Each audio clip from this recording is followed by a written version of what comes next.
Mic check, 1 2 1 2. Why am I so crazy? What is up, and welcome back to another episode of the Boss Life with Bonds. I am your host, Siobhan Bonds, and today we're talking about the art of alchemy. This word is so dope to me. I'm gonna be 100% real with you guys. I never really knew what it meant until I started watching Harry Potter. I had to be like, I think I was pregnant with Danny, so let's go ahead and say like 21 or so. So it was at least 15 years ago, 14 years ago. And I think it was Professor Snape, maybe? Something, no, it probably wasn't him, but one of the professors at Hogwarts was teaching alchemy. And I was like, I wonder what that is.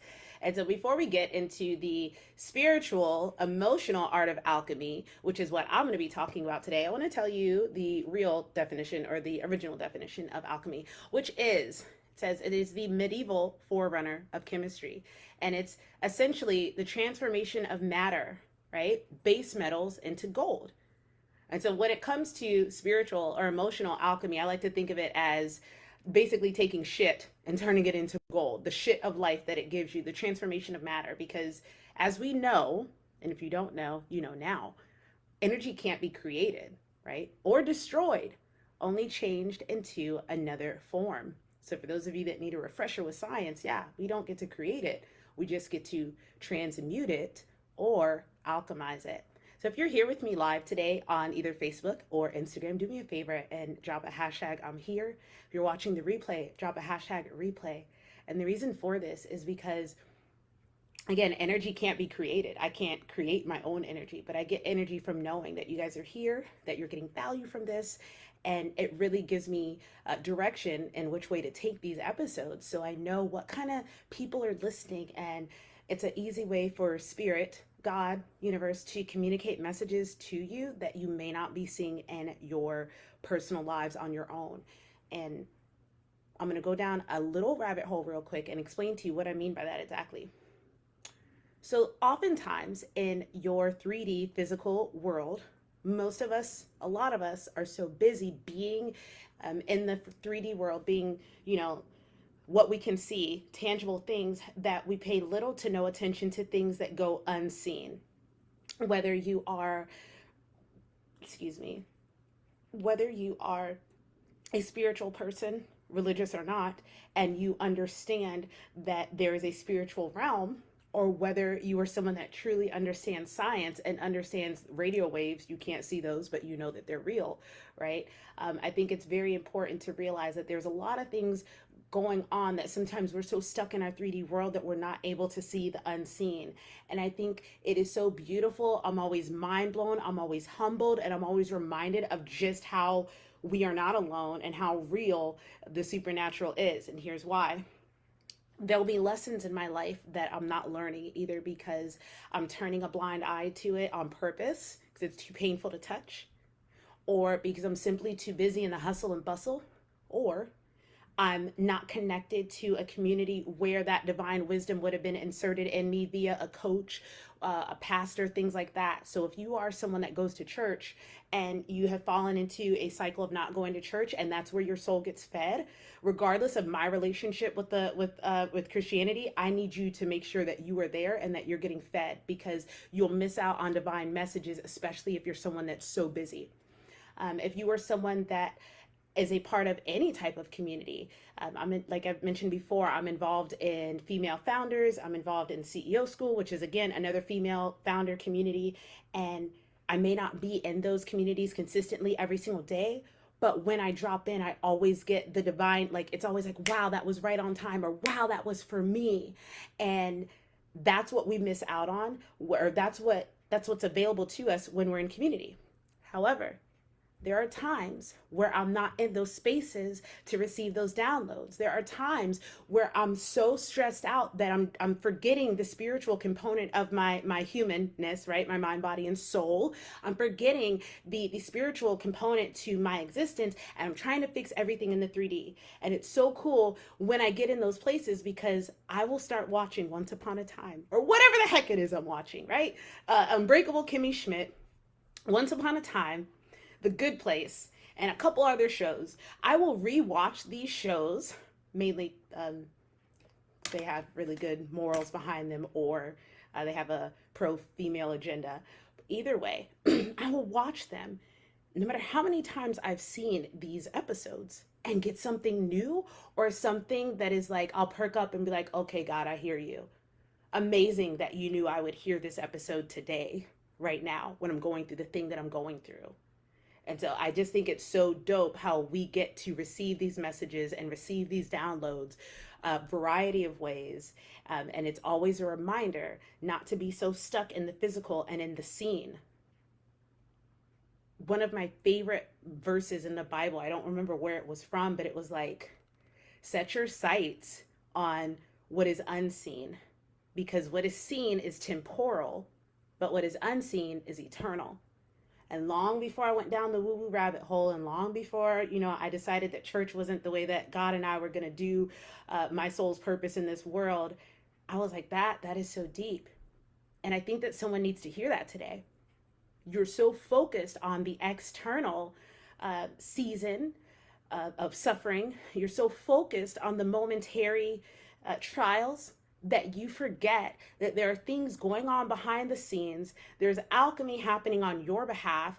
There's things that are getting moved for you that you're not even aware of, especially if you planted the seed and you spoke it into existence, especially if you planted the seed and you wrote it out. I've talked about this earlier this week in the journaling.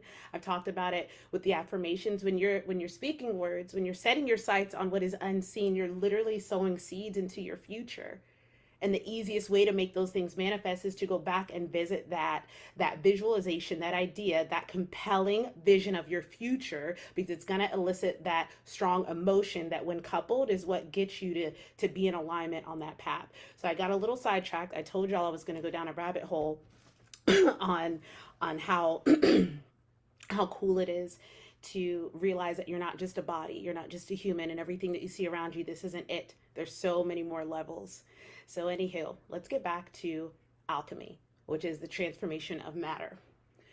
So again, the original meaning was about taking base metals and turning them into gold. Think about, life gave me lemons, so I made lemonade. Life gave me a lot of pain, but I turned it into purpose, right? Life gave me a mess, so I turned it into a message. You get where I'm going with this, right? Pain to purpose, sorrow to joy. That is literally what we mean when I say the art of alchemy.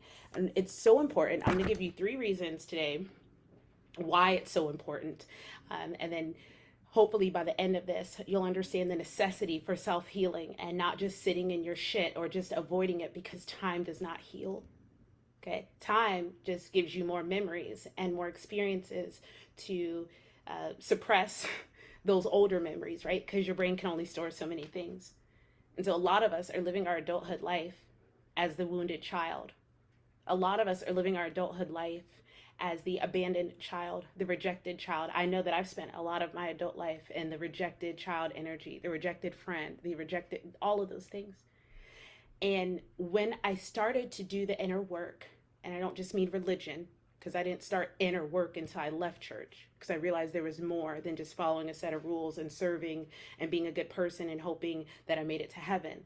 And telling people if they didn't do what I did, they'd go to hell. I knew there was more. So I started the personal development journey and started thinking of how I could alchemize. I didn't know the word back then, but I started to God, how do I alchemize what we've been through? And I don't just sit here and come out like, I'm a survivor. I was a victim of this. Like, that's dope. And I'm so proud of me and you and every woman that has survived. But like, it's not enough to just reach that survival level. It's not enough to just be like, I survived the things. What did you do from there? How did you turn that situation into gold? How did you transmute that energy? How did you alchemize that situation? And I had a hard time for years. You guys have watched it, trying to figure out, how do I package and how do I call what I do? If I'm going to be speaking and teaching, do I say I'm a master at overcoming obstacles? That's vague. Okay, maybe I'm a master at manifestation, which when I'm on my shit, yes, and so can you be. But I like the adversity alchemist, because everything that you guys see in my life and the lives of the women that I'm so blessed to work with is teaching them how to take their adversity and alchemize it. I mentioned on the show earlier this week or last week how here's an example. I'm frustrated with the gender pay gap. A lot of women are. Some of us try not to think about it, or we just don't care, or we're just oblivious, or we have too many things to be stressed out about. But it really does frustrate me because now I'm seeing how it affects me. I remember experiencing it even when I was serving. Like, I would hear how much money the men were making, some of them, and I was like, no, why the hell doesn't it even tip me like that? And I started researching some more, and that's how I learned about unconscious bias and internalized misogyny, and how even women, like, we're more willing to, it's just weird. It's a whole bunch of stuff. But instead of walking around bitter, men make more money than us because people just feel like a man deserves more respect or whatever the hell, right? Instead of sitting around festering and getting frustrated with that, I chose to alchemize that frustration. And I'm like, you know what? I can stand in the streets. I can burn my bra. I can have a poster board in the air. I could do that. I really could. But I could also start my own business, not just a business, but an empire. Not just an empire, but a platform empire where I'm able to employ women and pay them a decent wage. Now, I feel like that is way more beneficial than me standing in the streets, and no disrespect to those women at all, but this is how I choose to alchemize it. And in that same token, that may be how they choose to alchemize it, rather than be in their jobs and stay passive aggressive or have a whole bunch of harbored anger and not express it. Maybe that's the way that they are shifting that energy from it just being stuck, which is my first reason why you need to alchemize your pain. Because we talked this week already about what stuck energy really is and what it does to you. Stuck energy is stress that is held in your body. If you've ever read, and you need to, if you haven't, The Body Keeps Score. And one of my life coaching sessions with clients, that is the focus of that call. Because in order, and I talk about this a lot, in order for you to be connected to your intuition, you have to first be connected to your body. And being connected to your body in level 1 of Girl Get Your Life, which is the health coaching version of my life coaching course. It's like level 1, level 2. And the first level 1, we talk about learning to listen to your body's cues: hunger, sleep, rest, horniness, pain, all of these things, rather than pushing them down. And that's the building block for level 2, where we start talking about how to trust your intuition. But if we don't teach you how to listen to your body's innate wisdom, you'll never be able to tap into your intuition. And another way that we can learn to tap into our intuition, strengthen our connection with our intuition, is through, hold on, I'm gonna take a sip of water.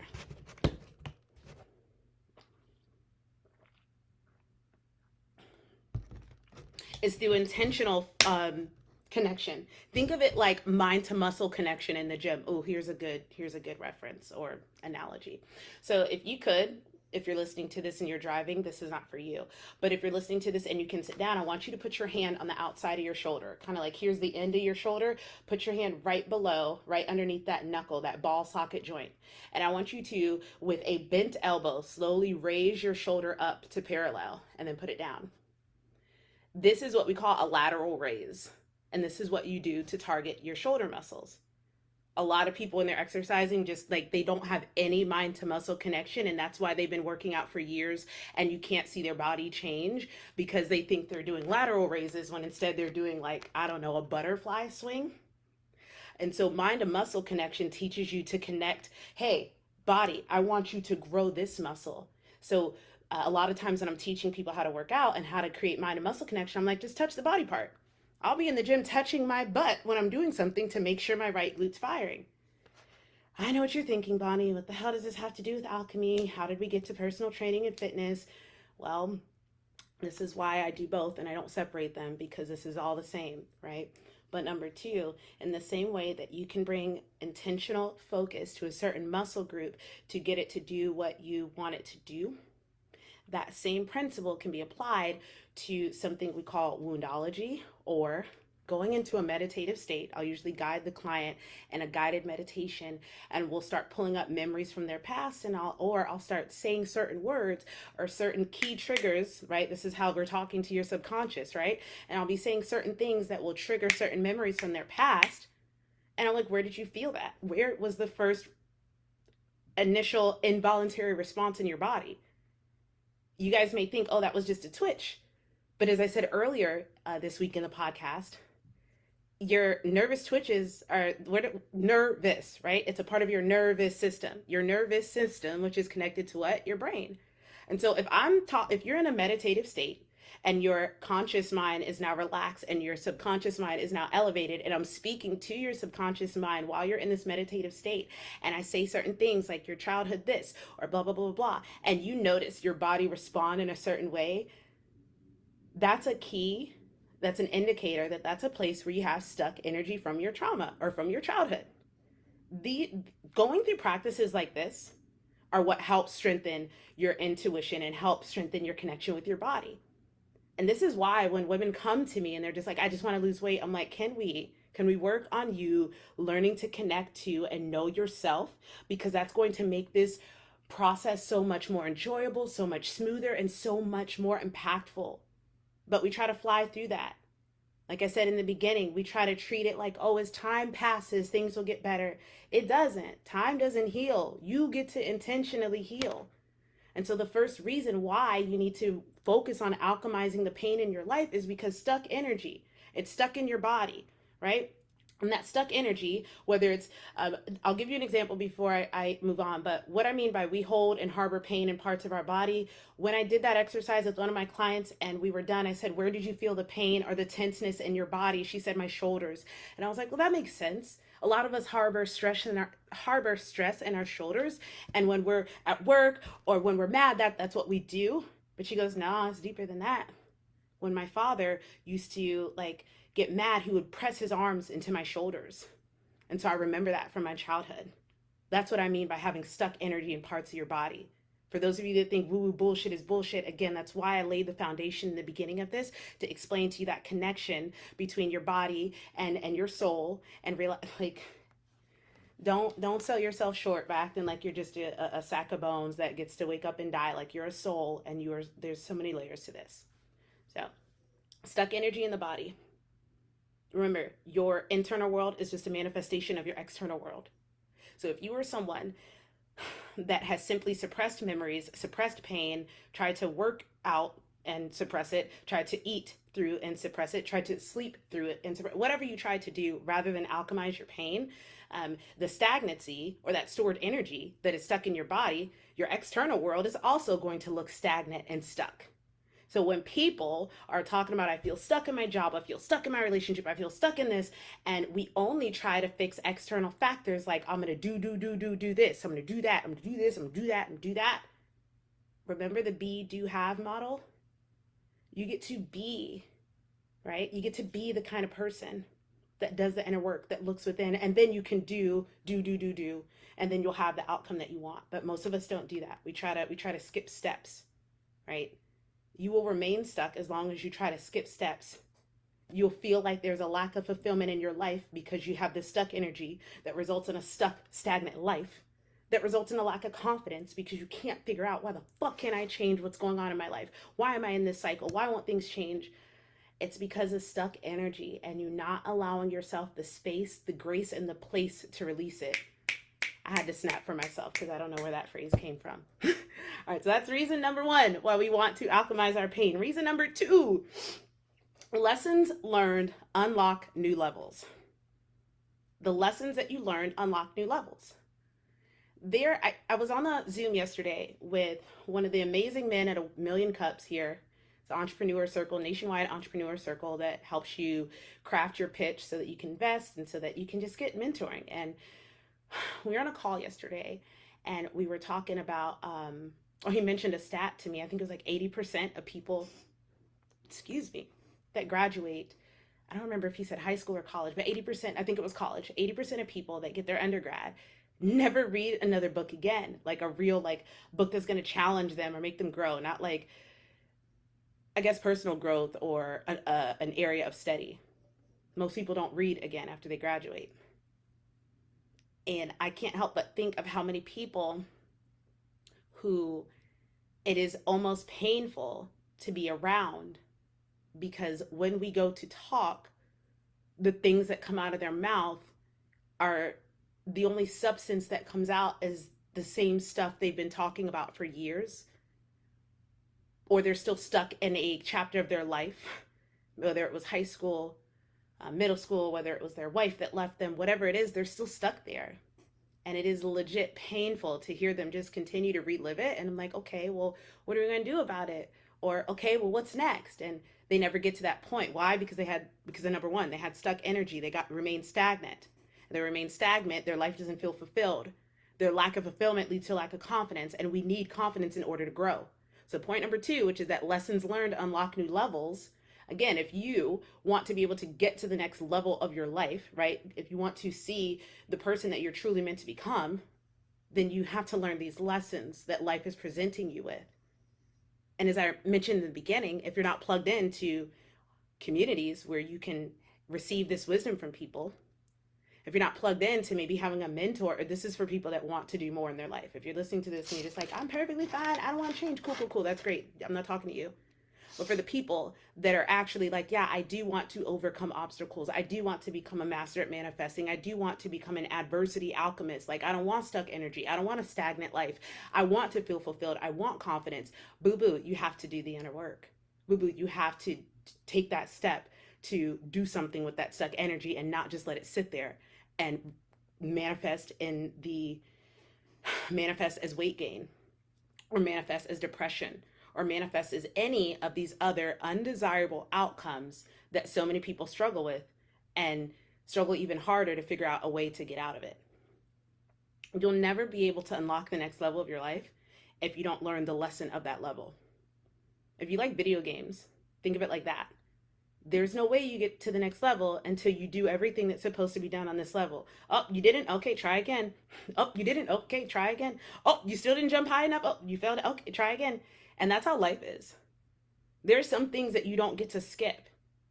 And when we decide that we're going to try to skip the lessons of life, we're going to not deal with the pain, you will see levels of success in your life. I'm not saying your life will be miserable, but it'll only be at the realm. It will only be at the realm and at the level in which you allow yourself to be at. And if you can't really see what's ahead, it's hard to set your sights on it, right? Like you can't be what you can't see. That's why representation is so important. But at the same time, if you can't see yourself in a situation other than what you've seen already, right? The pain, the suffering, the missed opportunities, the areas where you may have failed and you didn't realize that failure is just feedback and it's part of, life, right? If you're not learning these lessons, this is why we remain stuck at the same level of life. And reason number three, which ties into all three of these, is that by becoming an alchemist of your own personal adversity, this is how you become your highest self. If you're from church and the term highest self sounds very spiritual and very woo-woo to you, or you're just new to this whole like spirituality junk and you're like, that sounds weird, or even another inaccurate description of your highest self that I see floating around the internet, which is, you don't have to be perfect. Stop trying to be your highest self. Love yourself now. Spending time with, aspiring to be, and setting your sights on your highest self doesn't mean that you don't love yourself now. What it means is, literally, I wrote this on a post the other day. It means like, I love you, I believe in you, and I know you're capable of more. So rather than twisting and perverting a very positive concept, what if you were to look at it as me aligning with my highest self, aligning with the highest potential timeline for my life means that I love myself, that I do believe in myself, and that I know that I'm capable of more.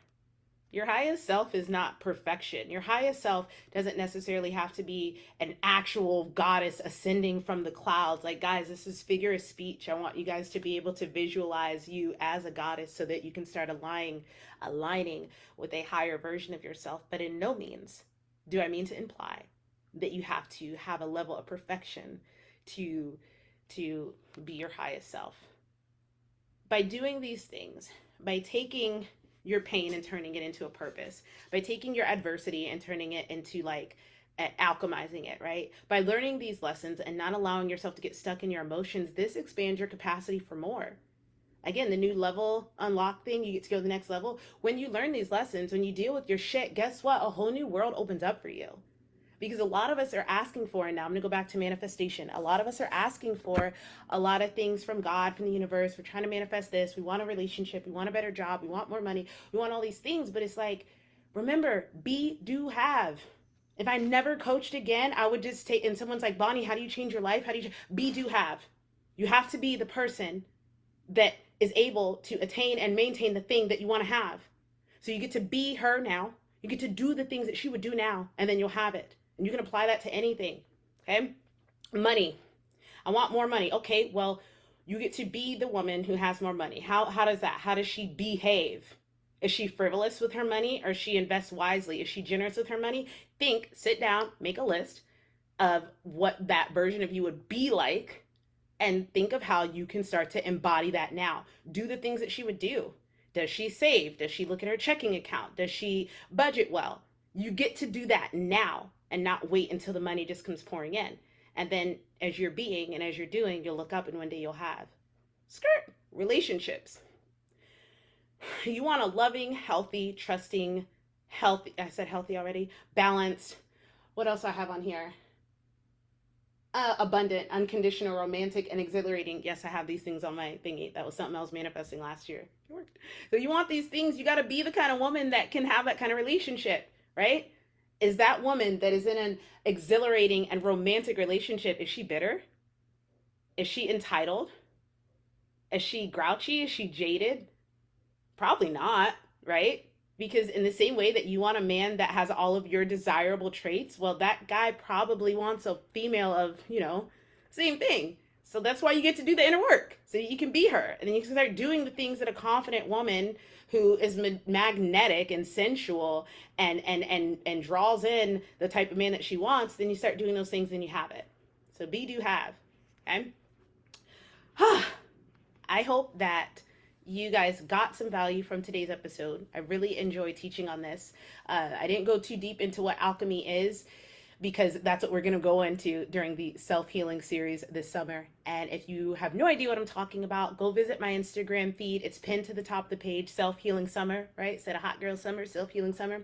And I wanted to create a learning series that you don't have to commit to. It's not some huge 4 or 6 month program. I'm just going to be doing master classes on Saturdays during the summer. You can go ahead and look at my homepage and see which one sounds good to you. If they all sound good to you, you can grab them all at discount. But we'll be talking about self-healing. We'll be talking about the art of alchemy. We'll be talking about healing your inner child. We'll be talking about shadow work, feminine embodiment, all of the things that you hear me talking about at great length, or that you would like to go deeper with. If that interests you, again, go ahead and grab that link in my bio. Bonnie, what is my name? It's mindandbody.co/Siobhan. Don't try to look that up. Just go to the link in the bio. And go ahead and see which classes sound like a good time for you. If you're like, those classes sound great, but I would rather dissect these things with you personally, and you'd like to hop on a call with me and we can do some of this one-on-one, again, without the commitment of a coaching program, you can book a call with me as well. That's also going to be on that site, and I would love to hop on and kind of hear what you have going on, offer some insight, some wisdom, some divine wisdom, and maybe take you through some of those exercises that you heard me talk about on today's podcast. So thank you guys once again for tuning in. I'll be back Friday, 12 p.m. EST to wrap up this series. It'll be the art of action. I love you guys to the moon and back. Don't forget to share this episode. Leave a 5-star review and or a written review, and let people know what this show has done for you. Have the best day of your entire beautiful lives. Peace.